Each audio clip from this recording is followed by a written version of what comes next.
ஹரிபாலன் அப்படின்னு சொல்லிட்டு ஒரு கிருஷ்ண பக்தர் இருக்கிறாரு. அவரு மிகவும் செல்வந்தராக இருக்கிறாரு.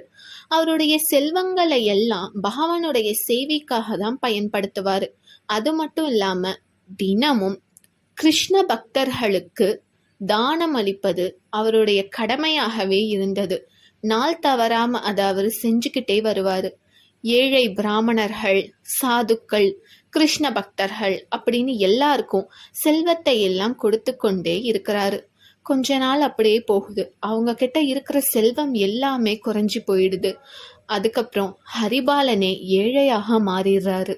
அப்பொழுதும் அவரு தானம் செய்யறத செஞ்சு கொண்டே தான் இருக்கிறாரு விடாம. யார் அவங்க வீட்டை தேடி வந்தாலும் அவங்களுக்கு எல்லா சேவையும் ஹரிபாலன் செஞ்சுக்கிட்டே தான் இருப்பாரு. ஒரு நாள் கூட்டமாக பிராமணர்கள் எல்லாமே ஹரிபாலனை பார்க்கறதுக்காக வராங்க. அப்போ ஹரிபாலனும் வரவேற்கிறாங்க. ஆனால் அவங்க கிட்ட தானம் கொடுக்கறதுக்கு எதுவும் இல்லை. ஏன்னா நிறைய பிராமணர்கள் இருக்கிறாங்க. அவ்வளவு செல்வம் ஹரிபாலன் கிட்ட அப்ப இல்லை. அப்ப ரொம்ப நேரம் யோசிச்சு, சரி கிருஷ்ண பக்தர்களுக்கு சேவை செய்யறதுக்காக திருடினாலும் தப்பில்லை அப்படின்னு யோசிச்சுட்டு வழிப்பறைக்கு போறாங்க. யாராவது வந்தா நம்ம திருடிடலாம் அப்படின்னு சொல்லிட்டு. அந்த சமயத்துல கிருஷ்ணரே ருக்மிணியுடன் செல்வந்தராக வேடம் தரித்து வந்து கொண்டு இருக்கிறாங்க. மிகவும் நகைகளை எல்லாம் அணிந்து கொண்டு பார்ப்பதற்கே செல்வந்தராக இருக்கிறாங்க கிருஷ்ணரும் ருக்மிணியும். ஹரிபாலனுக்கு அது கடவுளுங்கிறது தெரியாது.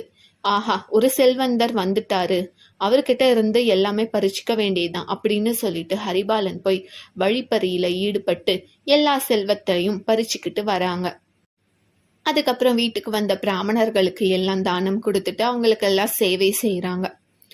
அப்புறம் ருக்மிணி கிருஷ்ணர் கிட்ட கேக்குறாங்க, ஹரிபாலன் என்ன இப்படி செஞ்சுட்டாரு? நீங்க சொன்னதும் நானும் கூட வந்துட்டேன். ஆனா இப்படி நடக்கும்னு நான் எதிர்பார்க்கவே இல்லை. நம்ம வந்தனால பரவாயில்ல, இதே சாதாரண செல்வந்தர் வேற யாராச்சும் இந்த வழியில வந்திருந்தா அவங்களுடைய நிலைமை இப்படி தானே ஆயிருக்கும் அப்படின்னு ருக்மிணி கேக்குறாங்க. அப்போ கிருஷ்ணர் சொல்றாங்க, ஹரிபாலன் இந்த நிலைமைக்கு வந்தது காரணம் நம்ம தான். ஹரிபாலன் நம்ம மேல பக்தி செலுத்தினாங்க. அவங்கள சோதிக்கிறதுக்காக செல்வத்தை எல்லாம் இழக்கும்படி செஞ்சது நம்ம தானே. எப்போது லக்ஷ்மி ஆகிய நீ ஒருத்தங்க வீட்டுல வாசம் செய்றியோ அப்போ செல்வம் இருந்து கொண்டேதான் இருக்கும். ஆனா சோதனைன்னு வரும் பொழுது, செல்வம் இழக்கும் தருவாய் வரும் பொழுது அவங்கள நம்ம தானே போய் காப்பாற்றணும் அப்படின்னு கிருஷ்ணர் சொல்லிட்டு என்னோட வா அப்படின்னு சொல்லிட்டு அவங்க போறாங்க. 2 பேருமே ஹரிபாலனை பார்க்கறதுக்காக போறாங்க. ஒரு ஏழை வேஷத்துல போறாங்க.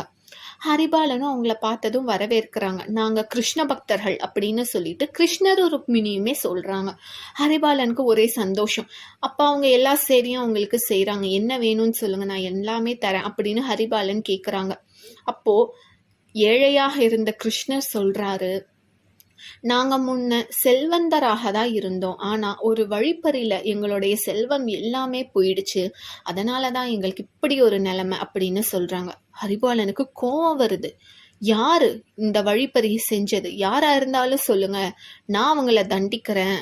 கிருஷ்ண பக்தர்களுக்கு இந்த நிலைமை வரவே கூடாது அப்படின்னு ஹரிபாலன் சொல்றாங்க.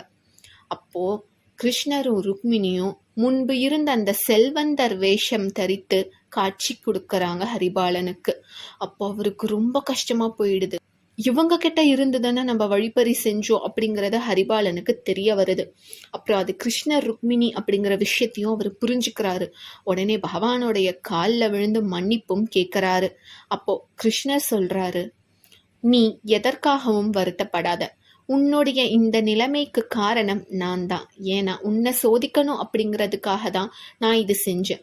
உன்னுடைய பூர்வ ஜென்ம பாவங்கள் எல்லாம் கழிக்கணும்னா நீ செல்வத்தை இழந்ததாகணும். உன்னுடைய நன்மைக்காக தான் நான் அதை செஞ்சேன். இந்த இடத்துல வேற எந்த செல்வந்தர் வந்திருந்தாலும் அவங்களுடைய நிலைமை மோசமாக போயிருக்கும். அதனால தான் ஸ்வயம் நானும் ருக்மிணியும் வந்து உனக்கு உதவி செஞ்சோம் அந்த நேரத்தில். ஏன்னா நீ கிருஷ்ண பக்தர்களுக்கு சேவை செய்யும் பொழுது எந்த ஒரு தடங்களும் இருக்கக்கூடாது. அதனாலதான் நாங்களே வந்தோம் அப்படின்னு சொல்லிட்டு கிருஷ்ணரும் சொல்றாரு. அப்போ ஹரிபாலனுக்கு என்ன சொல்றதுன்னே தெரியல. அவங்க தவறே செஞ்சிருந்தாலும் பகவான் தான் எப்பொழுதும் துணையாக இருந்திருக்காரு அப்படிங்கிறத அவர் புரிஞ்சுக்கிறாரு. அதுக்கப்புறம் அவங்களுக்கு மோட்சமும் கிருஷ்ணர் அளிக்கிறாரு. அப்புறம் ருக்மிணி தேவி கிட்ட கிருஷ்ணரே சொல்றாரு, அவங்களுடைய பூர்வ ஜென்ம பாவத்தை கழிப்பதற்காக தான் நான் செல்வத்தை எல்லாம் இழக்கும்படி செஞ்சேன். இப்போது புரிகிறதா ஏன் நம்ம செல்வந்தராக போகணும் அப்படிங்கிற விஷயம் அப்படின்னு கிருஷ்ணர் சொல்றாங்க. அப்ப ருக்மிணி தேவியும் எல்லாமே புரிஞ்சுக்கிறாங்க.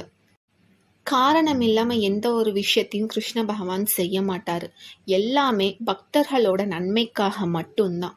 நன்றி, வணக்கம்.